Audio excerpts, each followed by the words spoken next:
Earlier this week, Premier Kathleen Wynne unveiled some of the details surrounding her government's $29 billion infrastructure plan called Moving Ontario Forward. We've invited three people with a lot of stake in the game to give us their views on that plan. Carol Wilding is President and CEO of the Toronto Region Board of Trade. Cherise Burda is Ontario Director at the Pembina Institute.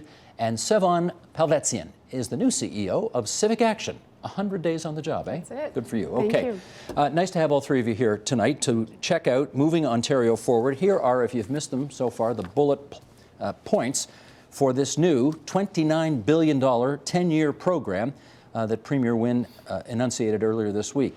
How does that break down? $15 billion of that money to be spent in the Greater Toronto and Hamilton area, $14 billion for the rest of Ontario.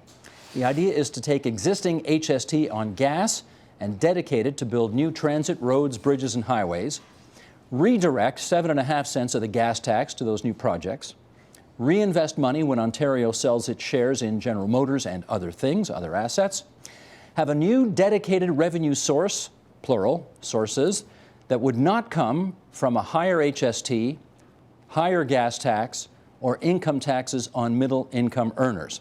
And the new revenue streams will be revealed in the upcoming budget, which, as we now know, will come out May the 1st.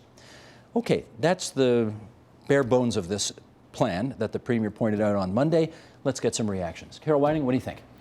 Well, I think we still have a way to go. I think Monday's announcement certainly saw some movement forward. In particular, we're talking about dedicated revenue, so we know it's a separate line item in the budget, and that's positive. We also are talking in a quantum in the range of $1.5 billion annually, if you look at $15 billion over 10 years. So those are two very positives. That said, there's really big questions that were left unanswered. So debt financing, Premier's talking about debt. How are we going to service that debt? Critically important to understand. What exactly are the new revenue tools? Is it all new money, or perhaps are they robbing Peter to pay Paul? Which she actually used that line in the speech. The Premier said that she wasn't, Yeah. but that's something that we'll be looking for very closely. So I would say a lot of positive movement, but still a very long way to go. Cherise, what's your view? Yeah, I would reiterate all that, just but add that I think the really promising piece of this is the establishment of that dedicated fund for transit investment or transportation investment, and also a promise of 10 years of funding. And I think that's really important that we can get started and build transit and continue to build it rather than continuing to talk about it. So it's an opportunity to really get moving, and dedication is really important for a number of reasons. First of all, I mean, we've all seen the lines on the map, all of those transit plans that don't get built. And part of the reason is because we're relying on general revenue to pay for transit. And often that money is allocated to other priorities before transit. So having that dedicated bucket that's exclusive for transit is critical to ensure that that goes to building transit. And having it there for the long term is really important as well, so that we can continue to build it out year after year. Instead of starting and stopping and waiting for money again, we end up with fragments of transit built throughout the region, so we can continue to move forward on that plan. And finally, study after study has shown that the public is much more supportive of investing in transit if they know that it's dedicated and if they're going to see real results in their communities. And that is also true for raising taxes. A very detailed study that was conducted a couple of years ago showed that support for raising taxes went up from about 50% to 70% if they knew that those funds were going into a dedicated transit fund. So if this is done right, it could actually help to build some public trust. Okay. Sevon. I think this is a big first step. We've heard from Carol, we've heard from Cherise. Some of the important principles that I heard on earlier this week include it being dedicated. This is a long-term lens that someone has finally put on the camera. I mean, this is not a click and shoot kind of topic. We didn't get into this mess, overnight. This is 30 years of not having focused attention to a major public policy challenge that, frankly, weaves its way into all kinds of life. So this isn't just a transportation debate. An inability to get to our jobs makes this a jobs debate. An inability to get home to our kids when they're sick or to get to their soccer game makes this a family debate. So transportation is one of those topics that really does stretch across all parts of our life. And I was thrilled to hear that we're making a step forward.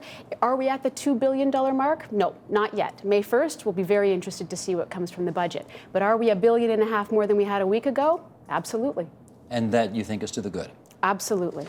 Let me just follow up, Cherise, with you quickly on one thing, because you remember, go back a bit here, the Premier once upon a time struck a panel that Anne Golden, former Conference Board of Canada chair, chaired, and you remember that panel. That's right. And you and your panel put forward a bunch of recommendations on how to raise the $2 billion a year that experts say are needed to invest in what we're talking about tonight.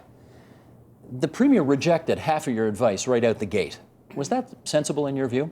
Well, we put forward 20 recommendations. One of those recommendations was a gas tax. So the Premier has actually reflected a number of other recommendations in her speech.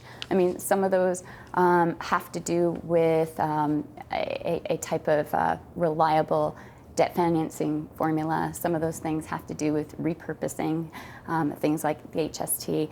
As well, we put forward some detailed criteria on how to make decisions around what we're going to invest in terms of transit, so that we're making the best choices if we're going to be spending all that money. But you apparently made those recommendations because you thought that was the best way to pay for all this, and she immediately took HST, gas tax, income taxes off the table. I would and respectfully take a different view. Yeah, and so what I wanted she to did. finish off with that is say, yes, some things were taken off the table, but I actually don't think that these revenue tools need to be off the table for the long term.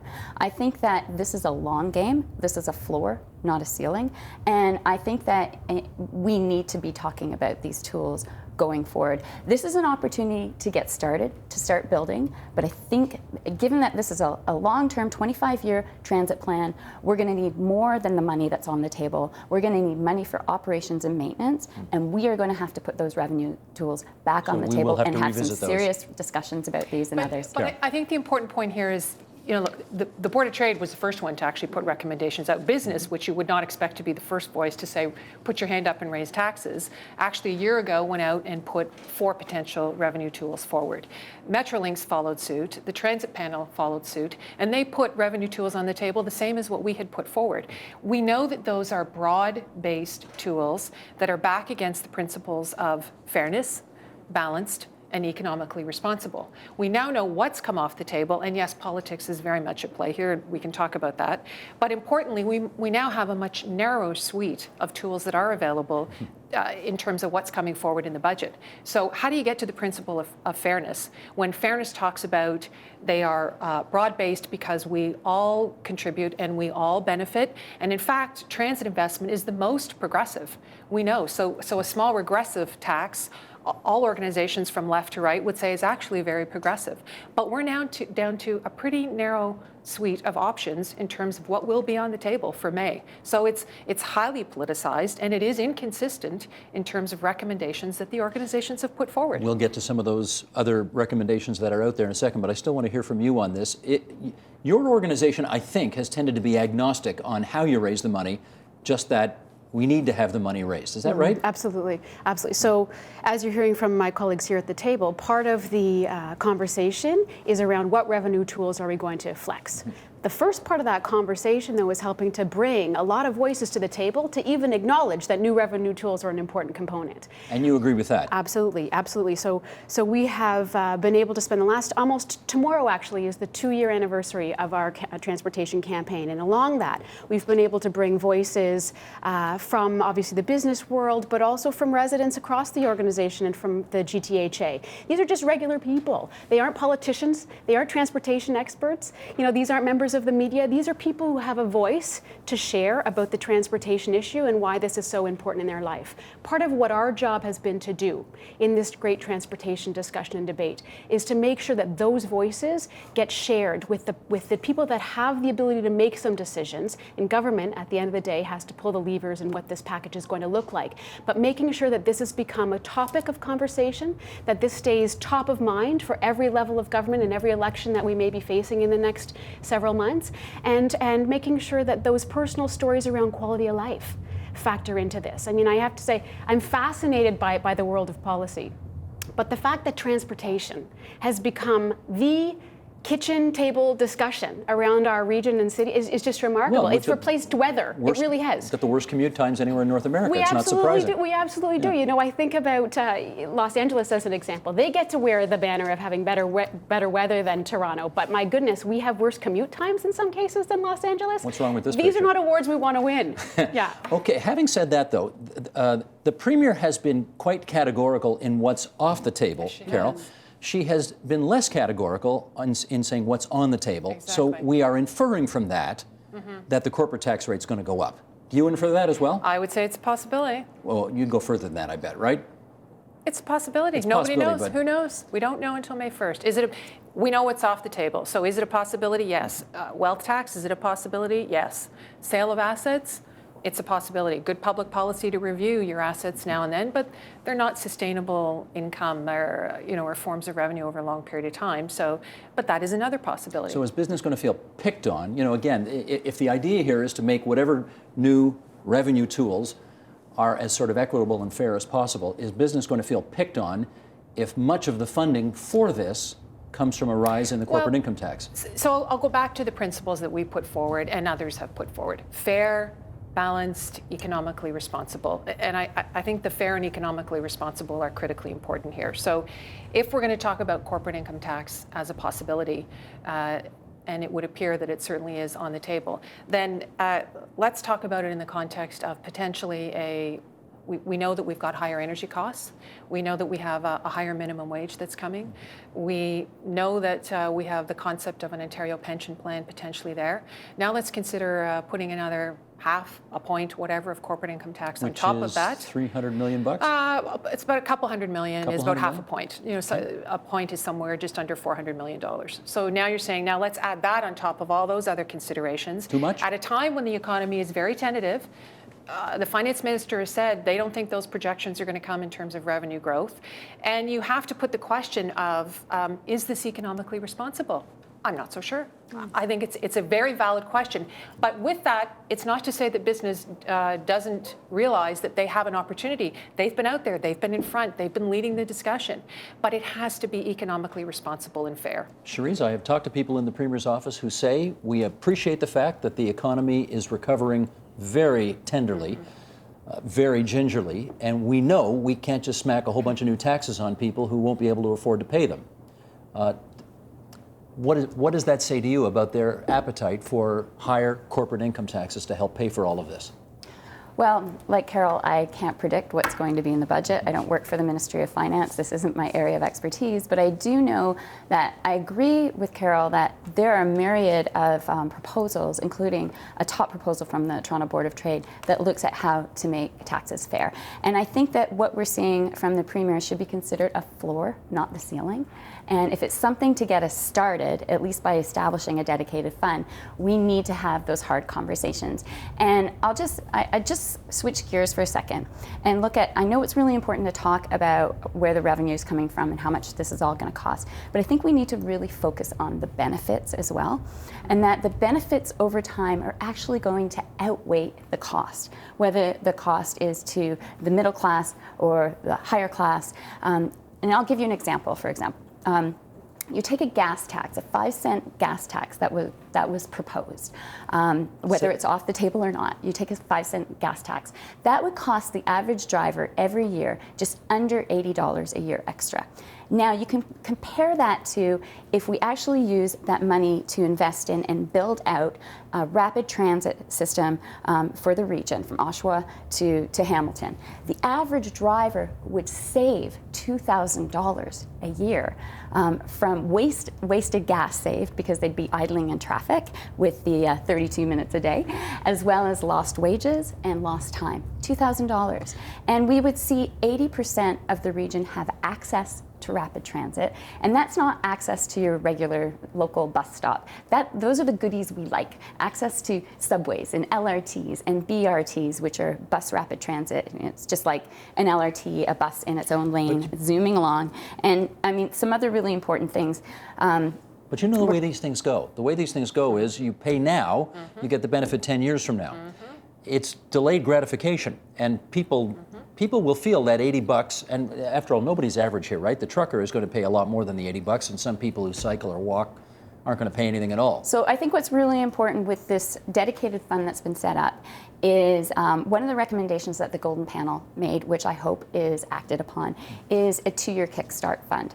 And that means for 2 years, the funds that are put into that bucket are allocated to improving things immediately. So let's get 2-day, all-day, go up and running on all the routes. More transit vehicles out there on the roads. Let's improve service. Let's improve frequency. Let's improve people's lives right now. And I think if we start to see those improvements, people over time are going to understand that we're actually dedicated to doing this. Sevon, let me ask you about hot lanes, which I gather are part of the transit plan. And I must confess, I haven't seen much evidence that they're actually up and rolling. High occupancy traffic lanes, is that what they are? That would be put on the big highways where if you want to pay more and drive in the left-hand lane, you can. How much money can you raise doing that? Any idea? You know, that's, no. This is certainly, when we look at the importance of transportation, we have a conversation first and foremost on the regional applicability of a plan. And so, and then in fact, this is an interesting question because sometimes as we talk about the transportation debate, we hone in on either one part of a subway line or one component of a corridor or one variable in a transportation plan. And in so doing, folks want to just change the channel because it's either, if they don't see themselves in that part of the conversation, they may not see the applicability to their life. Part of what the Civic Action Campaign has been to do is to put the regional lens on this. We travel as a region. Many of us wake up in one part of this region and travel to another for our work. And so we live like a region and we need a transportation plan that acts like a region. So this is a kind of I'm wrong to sort of pick these things apart like this? It's a seamless web? These are absolutely the right questions to ask for the experts to answer them because where we spend the money is super important. We've heard, you know, and the Premier touched on this in her speech. These dollars need to be judiciously invested and we need to make sure that the data enriched, empirically sound research that goes into transportation planning and execution is there. But we also need to make sure that we keep this big picture in mind around why this is a long-term investment. I mean, we pick up on the generational piece. 30 years of inaction, largely, and the costs of inaction are massive. I mean, Carol's team has done a tremendous research piece around the costs around of lost productivity and congestion. That's about $16 million a day that we lose in productivity by not figuring this problem out. And here's what I worry about, Steve. Not only are we graduating young people from high school and university and college today who are taking ridiculously long commutes to get to class. We had an event at the University of Toronto 2 weeks ago. President Merkler hosted that with us, and we heard his first-year students at U of T spend 25% of them spend on average 16 hours a day commuting. Getting up at 5 in the morning, standing outside with your hair frozen in the winter to get to an 8 a.m. class. We heard from some of these students, I can't get involved in extracurricular activities because I can't get home. Did you say 16 hours a day? You got it. Commuting? Correct. 25% of first-year students at U of T spend that kind of. These are the stories we've heard, Steve.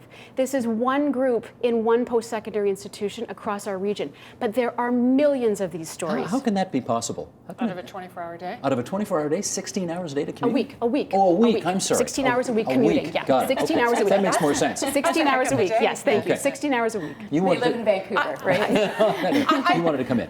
The stories are important. I think the personal stories that each of us can tell, that you would have your own experience in talking to people about what is the problem, how long it's been, decades of not underdevelopment. So we know that because we feel like we've been having this conversation for a long time now.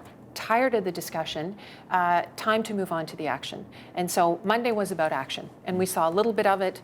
I don't think we saw enough of it. We still have a lot of details to come in a May budget, and importantly, we know that we're caught in this political turmoil, or as I referred to it Monday at the podium, political reconciliation of public opinion, politics, and public finances. So this is become a partisan issue when it doesn't need to be and shouldn't be. It should be nonpartisan. As I said, it is the most progressive. We've seen other countries and other jurisdictions take this past partisanship. When you look at the UK, and they go from left to right, when you're going from Blair to Cameron or from Livingston to Johnson, and getting their London transportation system working. So this is about bold political leadership dealing with controversial issues. This country has done it in the past. I've referenced free trade, HST, you could argue healthcare. We've made a step, but we need more than that. We need bold political leadership if we're really going to move this forward. Let me put one issue on the table here, because you are all operating from a premise that you have to create, as the Premier calls them, new revenue tools in order to create a dedicated, steady stream that will pay for this $29 billion plan going forward. The Progressive Conservative Party and the New Democratic Party at Queen's Park have both said they are in favor of building more transit, more infrastructure, more roads, doing what is required. They don't believe new revenue tools are necessary. They don't believe new taxes or fees are necessary to do it. It's a matter of choosing priorities. And in fact, Rob Pritchard, the head of Metrolinx, said to me on Monday at this event that you guys hosted, the Board of Trade, said that is possible to do.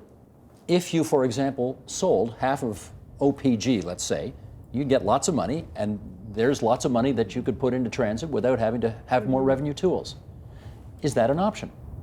It could be. Like I say, I don't work for the Ministry of Finance. I can't really comment on, which elements of the budget are best to allocate or reallocate. But the need for new revenue tools at all, is that a fact? The need for new revenue tool has been identified by Don Drummond, for example, in his report. There's been extensive work that says that there just isn't the funding available in general revenue to pay for the magnitude of transportation that we're talking about. So if the PCs and NDP come forward and saying, we can do all this and we won't have to raise fees, taxes, levies, anything at all, they're full of it? Well, I think that they can say that they're not going to raise them now, but they're going to have to pay for that later. And I think that they're in denial that we can't actually spend money of this magnitude over time and build things out without having to look at ways to raise new revenue. And I think that there's a lot of common ground. I think we still have some unknowns, and so I would be cautious about saying, this is the Conservatives and the NDP in terms of, yes, do they have a united front of no taxes that adds to this political issue? Absolutely. But if you just look at it from a distance a bit, you've got $2 billion that the Conservatives are saying, missing in action the NDP, there's no quantum there. You've got the Liberals saying $1.5 billion, they're not that far off. You do have the Conservatives saying absolutely this will come from repurposing dollars and robbing from Peter to pay Paul. You have the Liberals repurposing an existing revenue stream, as of yet unidentified, a commitment, but as of yet unidentified where those new dollars are exactly going to come from. Some might say, and have said in the few days since the announcement, why wouldn't you have just put those new dedicated revenues directly in place? So are they completely dissimilar? Until we know the rest of the puzzle, and that's a big piece that's coming forward on May 1st. Some people say there's a bit of a similarity that has yet to be understood. So I don't think we know that completely. The Civic Action Day, are these three parties actually not as far apart as they purport to be? Two. Two. Okay, which two? Conservative and Liberal, in the sense of they're both in the $2 billion, $1.5 to $2 billion. Conservative saying I'm going to completely repurpose.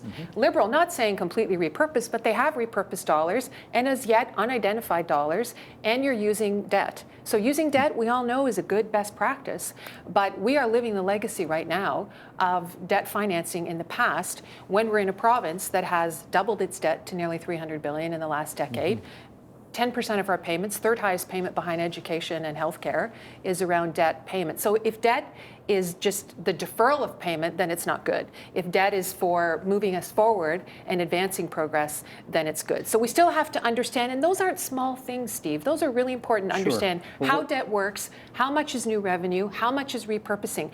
Those are really important pieces that need to come forward before we can really take a full look and say, how does this plan compare to other plans? I think the other important thing about the PC's plan is what they're planning to fund. And so they're looking at a much more expensive transit plan without new revenue tools. So their plan is going to cost about $2.5 billion more, and they're going to be building 142 kilometers less of rapid transit. So the cost per kilometer is going to be about 5 times as much as building the next wave of transit lines for the big move. So it means it's going to take longer to build it. It means that the financing for 25 years is going to be up to 5 times that much, as well as the costs of operations and maintenance. So I mean, if anything, they're in a position to try and find new sources of revenue.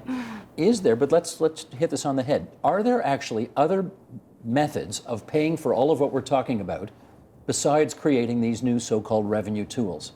Is there another way to do it that you can see? Well, look, a combination of factors got us to the position we're in today, and it's likely going to take a combination of elements to get us out of there. I will say, when you've had a set of years, 3 decades, of not being able to figure this out, I don't think the answer sits in finding the couch cushions of the provincial coffers and just digging deeper. This really is a structural deficit issue around our transportation funding. And I think it's smart as a taxpayer that we continue to look at ways to either redistribute or to find ways to find efficiencies. That's part of the rule of governing. But to think that it's all sitting there, we've had lots of different parties in power over the past 30 years. If the silver bullet sat there, someone would have found it. Well, the only reason I ask is, you know there are people watching this right now who are going to say, wait a second, these guys just blew $1 billion on these bloody gas plants. Now, if they can find the money to pay off that billion, you know, maybe using your couch analogy, maybe there's a few more nickels hanging around in the couch. I think, Steve, it's, you know, governing is very similar in some ways, I think, to planning our family budgets as individuals. That which is important gets funded and gets done. When I sit down with my husband and we figure out our family budget, you know, we've got the child care payments and the mortgage payments and groceries and bills at the top tranche. I want to see every party leader have transportation in the top tranche of what's important to them. How we figure some of these pieces out, frankly, that's part of government's job to do. They have access through the big backdrop of a macroeconomic picture, and they need to make decisions, because it does mean having implications to other pieces of policy. They need to make informed decisions with the expert advice that they can get. That's what I'd like to see each of our party leaders do, with the details to prove how we're going to get there. Having this short-term plan is not going to work, and for the generations that are coming up the pipe behind us, we owe it to them to be responsibly investing in this super important part of our life. Well, let me pick up on that with you, Carol. The bond rating agencies, which will look at our budget, obviously, after May 1st, very carefully. If they haven't seen it already, actually, they probably, you know how these things work. Do we assume that somebody from finance has gone down to New York already to check this out? Perhaps. Probably. When they see that the province of Ontario wants to borrow billions more, as far as the eye can see, to pay for all this, do you think we run, given $300 billion in debt already, are we running any risk there? Well, we had a downgrading a couple of years ago from I think it was in whatever A1 to A2, but I think we're all fully aware of the talk out on the street, which is the feds are backstopping us potentially provincially when it comes to our rating, to a bond rating. So I go back to that use of debt and debt as an instrument in terms of financing around transportation and transportation investment is extremely common. It is a very common practice. We've got low interest rates. The environment would suggest that it's an okay thing to do in that kind of a context. But when you layer in the fact that we have already doubled it, we are, you know, the highest when it comes to debt to GDP, all of the factors I've talked about in terms of the poor performance of Ontario around debt, then it doesn't look so attractive as an option, and it does look like we're kicking the can down the road and not dealing with that problem, and it makes us fairly unattractive from a business investment perspective. So the discipline of, if you're going to use debt and really understanding your debt servicing, is critically important if we think we need to use it. Not to say we can't, but that is equally as important as to how to service it as using the debt instrument itself. Cherise, we got 30 seconds left. As somebody who's watched this issue for a very long time, do you think we're finally close? I think we're starting. I think we're starting. I think we're close. I think the dedicated fund is important to get moving. I think that what we don't want to do is keep waiting until we all land on something that we're all happy about. I think that if we can get moving and allocate some funding to start building transit, then we still need to move forward on these very difficult conversations. I think a lot of these revenue tools need to come back on the table. I think we can look at other jurisdictions like LA, Denver, even other places in North America that have done the hard work of saying we are going to raise a tax of some sort. In Denver, for example, they had a referendum for a 0.4 sales tax, and they built 76 kilometers of light rail in 5 years while we were still just talking about it. Because people voted yes. Because people voted yes. They voted yes to increase their taxes to pay for this infrastructure. And now you go to their downtown, it's all linked, it's incredible, and they've certainly benefited. Okay. My thanks to the three of you for coming in and helping us out with this today. Carol Wilding from the Toronto Region Board of Trade, Cherise Berta from the Pembina Institute, Sevan Pelvetzian, CEO of Civic Action. Thanks so much, everybody. Thank you. Thanks, Steve. Support Ontario's public television. Donate at tvo.org.